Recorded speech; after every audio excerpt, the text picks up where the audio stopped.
never expected a simple medical assignment to change the course of my life forever. My name is Rylan Kale, a human medic serving aboard the Celestian Vanguard, a research and defense vessel of the United Earth Federation. 4 months, we had been mapping the Obsidian Rift, a treacherous stretch of space where entire fleets had vanished without a trace. The mission had been routine, or at least that's what we were told. Our primary goal was to provide humanitarian and medical support to colonies in orbit around hostile territories. I had treated minor injuries, food poisoning, and radiation burns from mining accidents. I had never expected to encounter royalty. The message came as a distress beacon from a heavily armored vessel. Its insignia marked it as the Crimson Throne, the flagship of the vampire queen Selene Aranthiel. Across the galaxy, the Aranthiel line was feared and revered. Her predecessors had ruled the Dominion for centuries with unmatched power. Selene herself was legendary, not just for her command over her people, but for her abilities in battle, her cunning in diplomacy, and her rumored indifference to human life.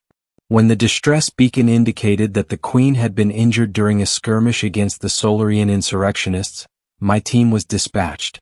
I didn't hesitate. This was an emergency. We docked at the Crimson Throne under strict supervision.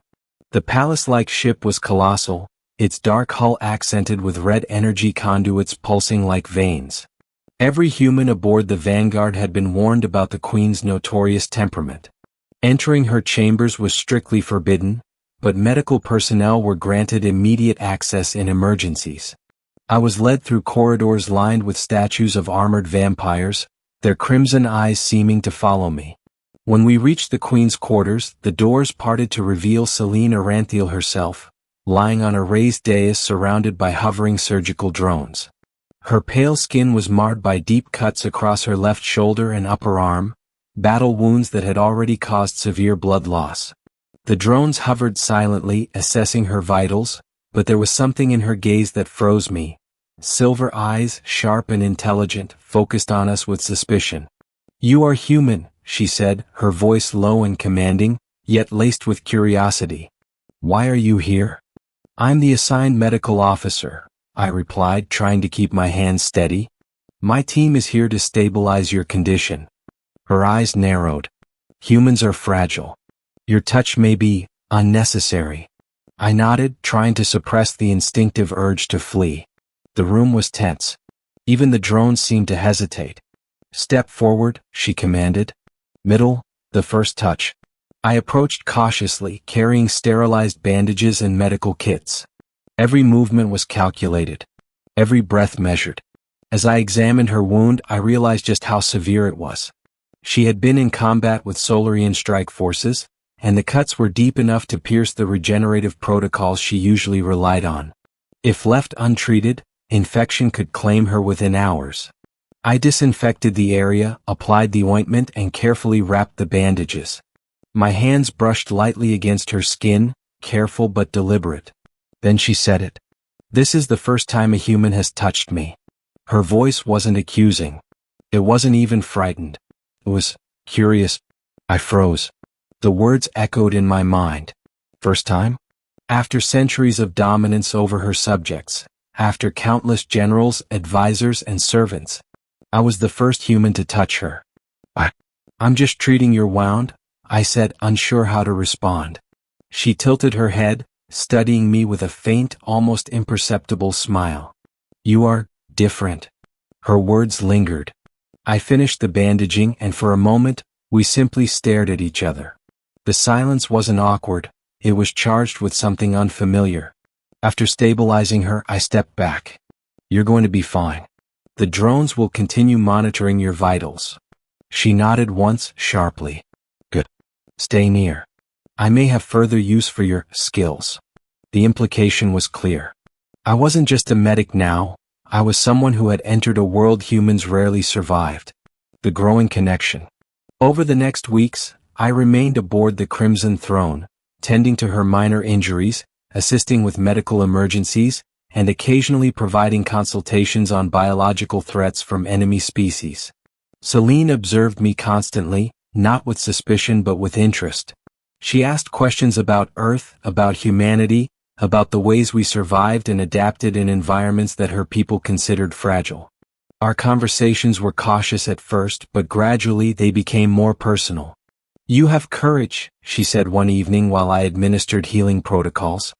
"Most humans would have fled, yet you remain." "I'm trained for emergencies," I replied. "But I suppose I stay because leaving would have meant abandoning someone in need." Her crimson eyes softened just slightly. "Humans have a resilience, a stubbornness that fascinates me. You are not like the others." It was the first time I sensed a genuine acknowledgement of me as a person rather than a servant.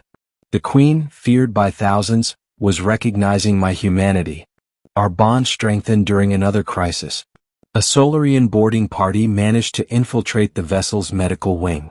I assisted Celine in navigating the corridors, using my knowledge of human tactics and improvisation to outmaneuver their attackers. During the firefight, she sustained another shallow wound across her ribcage. I treated it quickly, pressing my hands against her skin to stabilize the bleeding. The moment was intimate, the air between us electric. She didn't speak, but I could feel her focus on me, an unspoken trust building. "This is unusual," she finally said once the threat was neutralized. "For a human to act with such disregard for danger." "I could say the same about you," I responded. "You trust humans more than anyone else in this galaxy would." She paused, then nodded. "Perhaps you are exceptional." Conflict, threats and jealousies. Not everyone approved of our growing association.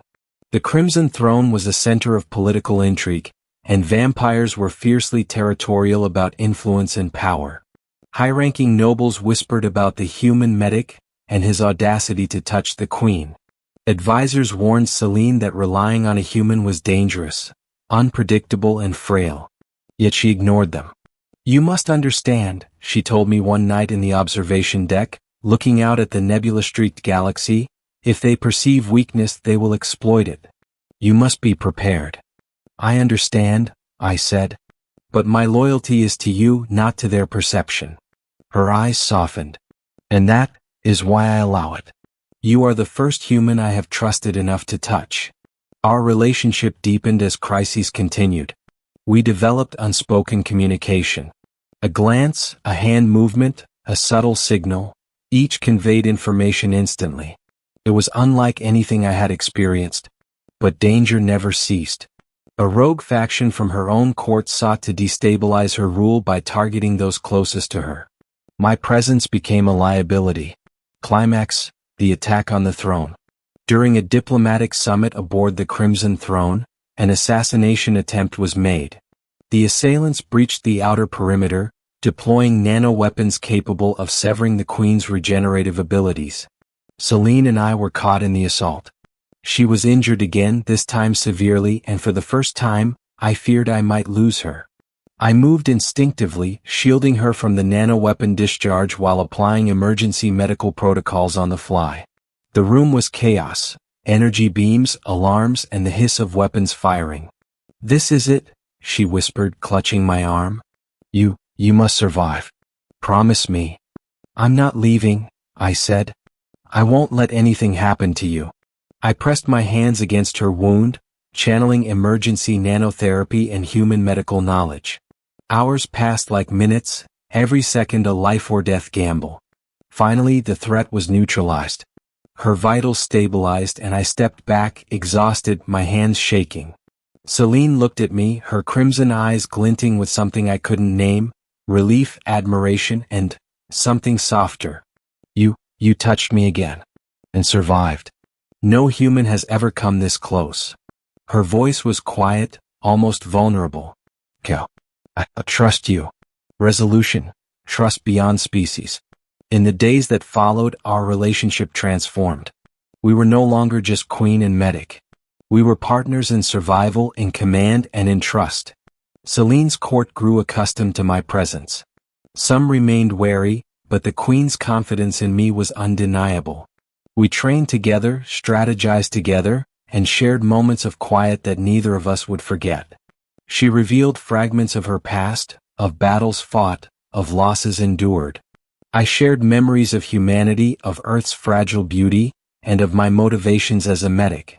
One evening we stood together on the observation deck, watching a nebula blossom across the void.